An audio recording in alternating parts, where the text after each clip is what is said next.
সন্দ্বীপের জন্য সুখবর। সন্দ্বীপ চ্যানেল পারাপারে যুক্ত হচ্ছে 2টি সি ট্রাক। উপদেষ্টা ফয়জুল কবির খানের সাম্প্রতিক ফেসবুক স্ট্যাটাস থেকে জানা গেছে যে সন্দ্বীপের যোগাযোগ ব্যবস্থার উন্নয়নের নতুন সি ট্রাক চালু করার সিদ্ধান্ত নেওয়া হয়েছে। গতকাল নৌপরিবহন উপদেষ্টা ব্রিগেডিয়ার সাখাওয়াতের সঙ্গে তিনি নারায়ণগঞ্জের আনন্দ শিপইয়ার্ড পরিদর্শন করেন। সেখানে কোস্টাল ফেরির নির্মাণ কাজ দেখতে গিয়ে জানা যায় যে এগুলো আসলে কোস্টাল ফেরি নয়, বরং সকল আবহাওয়াতে চলার উপযোগী সি ট্রাক। এই সি ট্রাকগুলো সব ধরনের আবহাওয়া উত্তাল সমুদ্রে চলাচল করতে সক্ষম।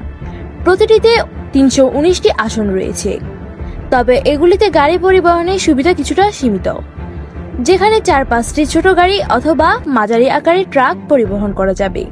আরেকটি গুরুত্বপূর্ণ দিক হলো এই সি ট্রাকগুলির পিছন দিক থেকে গাড়ি উঠানো হবে। সকল দিক বিবেচনা করে নৌপরিবহন উপদেষ্টা সিদ্ধান্ত নিয়েছেন ফেরি কপোতাক্ষ ও সন্দ্বীপ রুটে চলাচল করবে। এছাড়া সব আবহাওয়ায় চলাচলের জন্য আরও 2টি সি ট্রাক সন্দ্বীপের জন্য দেওয়া হবে।